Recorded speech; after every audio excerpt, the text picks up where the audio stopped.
Hi everyone, and welcome to video number 15 on the American West. And this video, ladies and gentlemen, is the first of two on the cattle industry. This one is on the cattle trails and the long drives. They were very significant for the development of the Great Plains. Now, at the start of our period, 1830s, 1840s, most of the cattle in America were down here in a place called Texas. But there was a problem. They had to somehow get the cattle from here, South Texas, to the big cities like Chicago and New York up here in the northeast. So they had to get the cattle from there to there. No problem. They had to, if you pardon the pun, move the cattle. Sorry about that.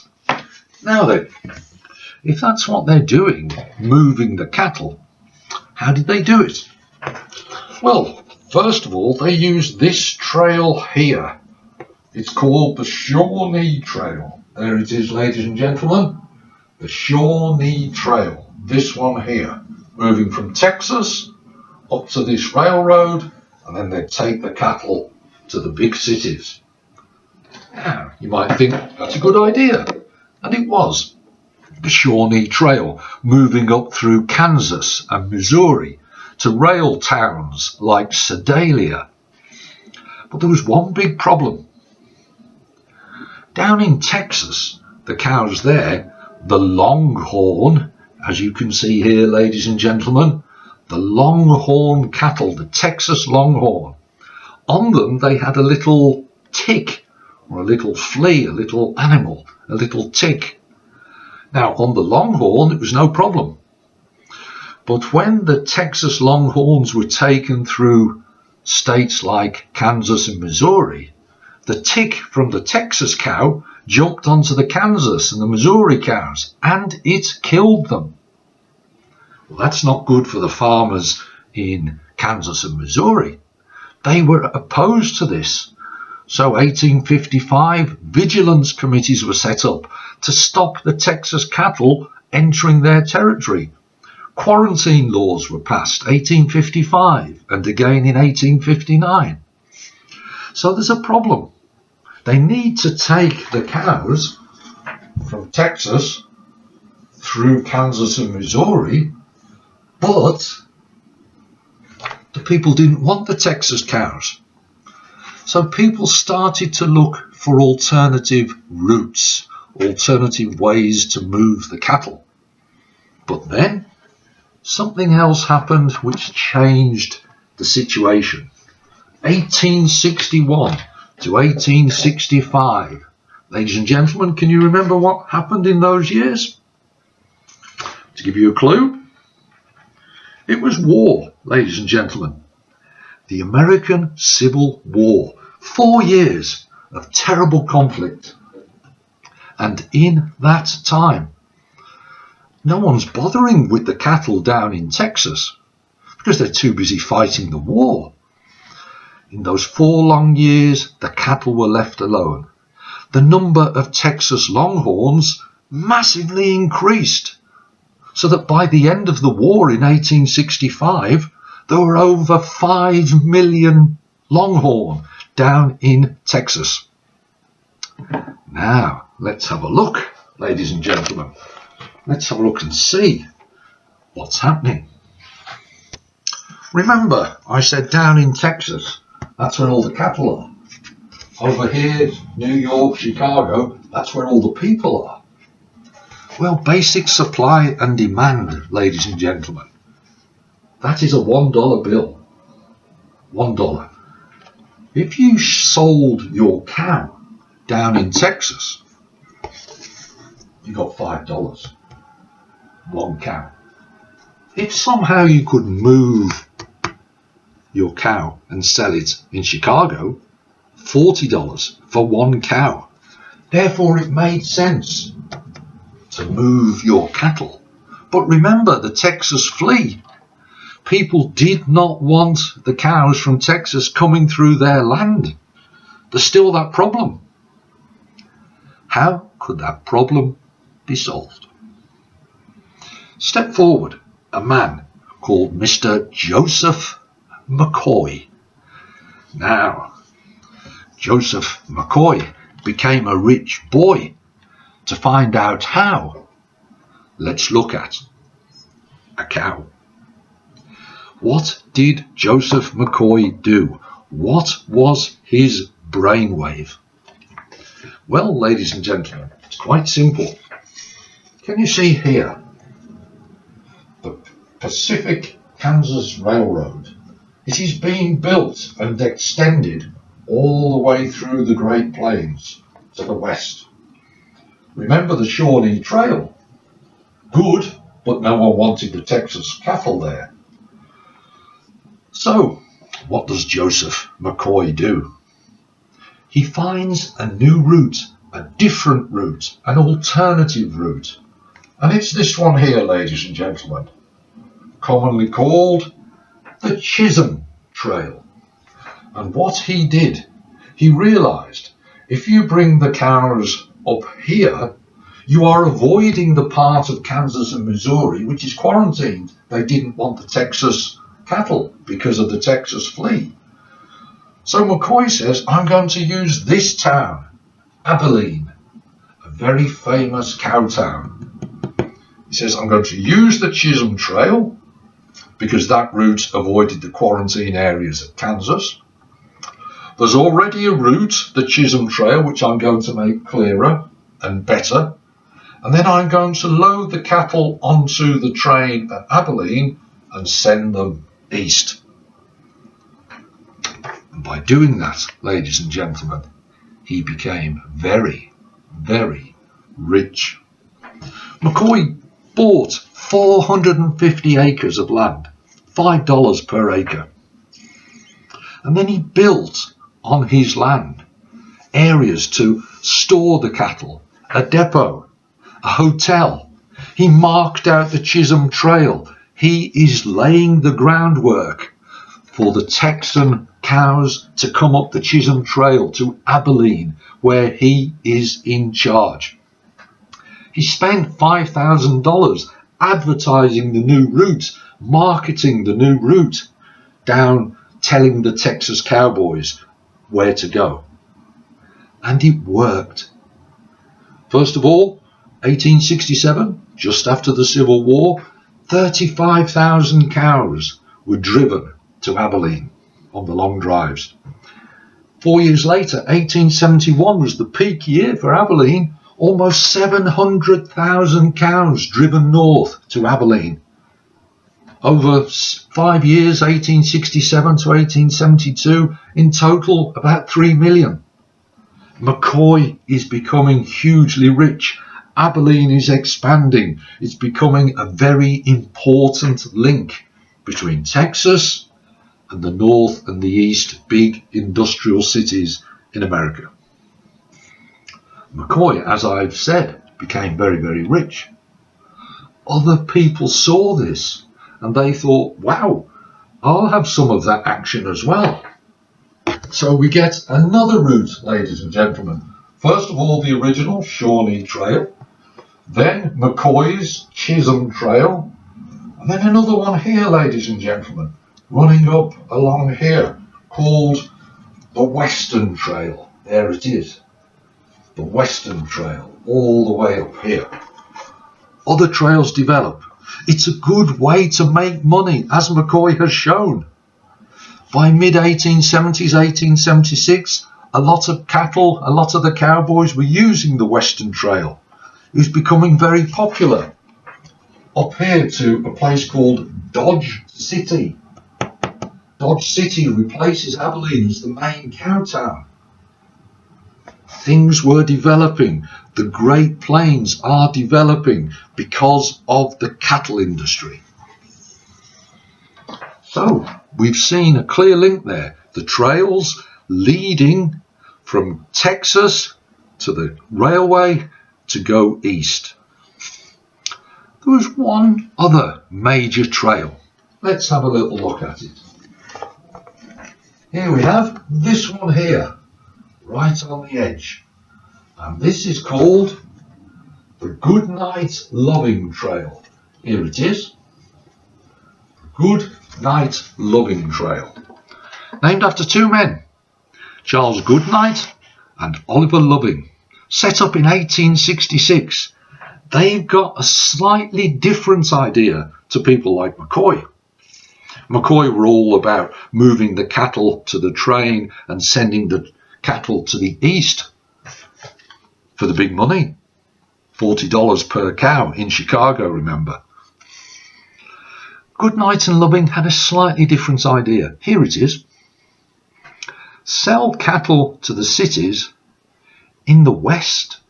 Not in the east of America, but the west. So in 1866,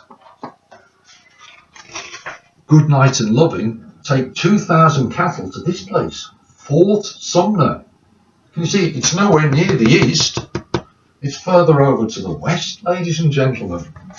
And what they did, they take 2,000. The first 800 are sold for 4 times the price they got in Texas. Oliver Loving takes the remaining 1,200 and he sells them to a man called John Iliff. More about him in a minute, ladies and gentlemen. John Iliff up here near Colorado and Wyoming. So this fourth trail is aimed more at the west rather than the east of America. It's very successful. Unfortunately for Oliver Loving, 1867, Loving was killed as a result of wounds when the Indians attacked him. That shows that it was a dangerous thing to be doing.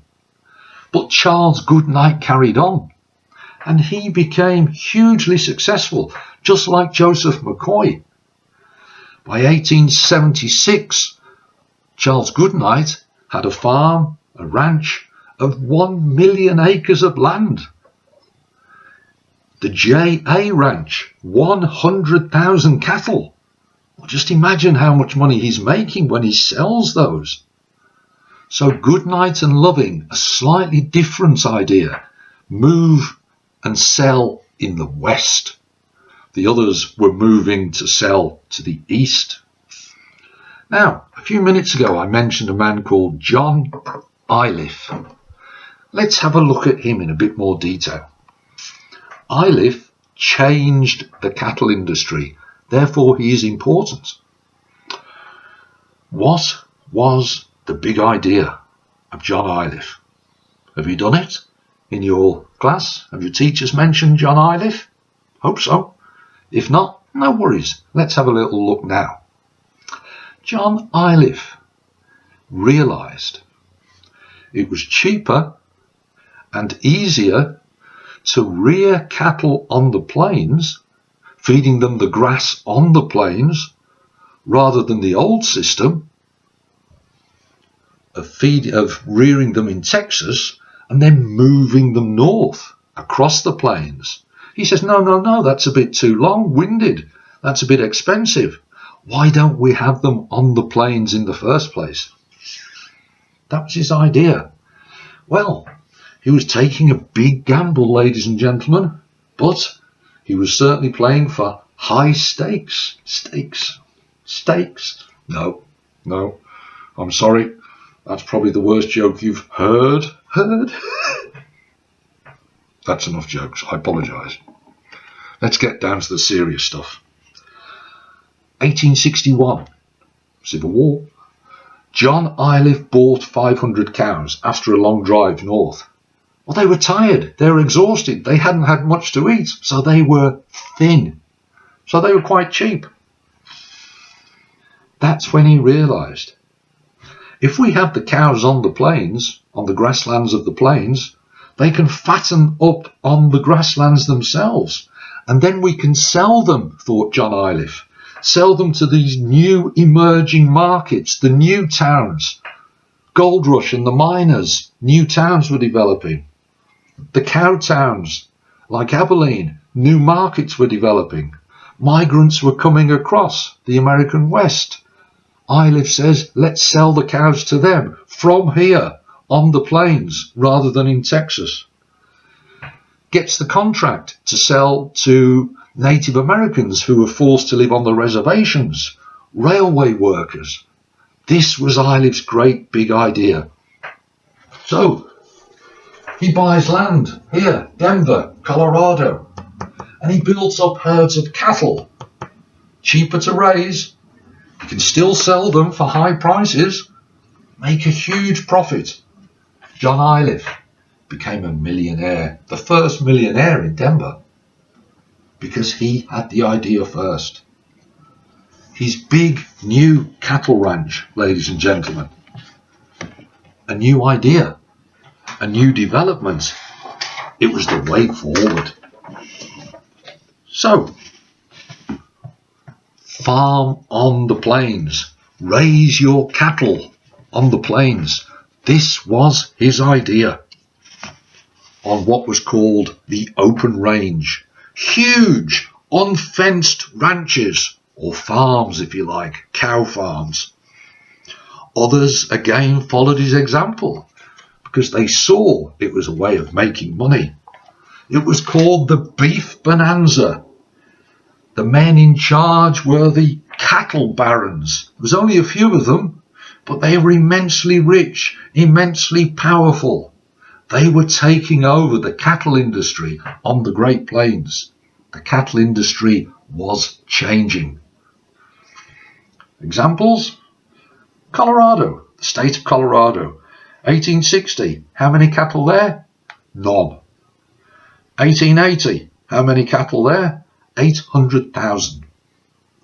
That's the impact of John Iliff. The state of Wyoming, similar. 1860, how many cattle? None. 1880, 500,000. The cattle were being based on the plains instead of down in Texas. This was the open range. This was the new development of John Iliff. So, we've seen the cattle industry is beginning to change the Great Plains. It's beginning to develop the American West. Now, if you need to do some quick revision, that's what you need. The cattle industry. Main people involved: McCoy, Iliff, Goodnight, Loving. Their ideas: cattle trails, move it to the cow towns, and then later ranching on the Great Plains, John Iliff. What's involved? The idea of movement, the railways, the long drives, the cowboys. More of that in the next video. Problems. Indian attack. Remember, Oliver Loving was killed. The Texas fever, the Texas flea, which killed the other cattle. Homesteaders. More of that in the next video. Rustling. More of that in the next video. There were problems. The customers. Gold miners. Indians on the reservations. Railway workers. Migrants.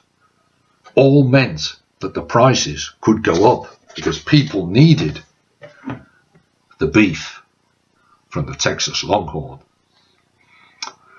So there we have it. This is what happened in the cattle industry. The long drives and the development of the open range, ranching on the Great Plains. The plains were changed. I said at the start that this was part one. The second video, ladies and gentlemen, coming soon, looks at two things.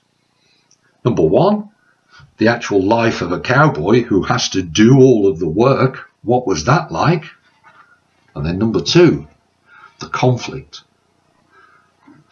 Cattlemen, cowboys, versus the homesteaders from previous videos. These two groups begin to argue, disagree, and fight. Why? Next video for that one. As ever, I hope it's been useful. All the best now. See you soon. Bye now.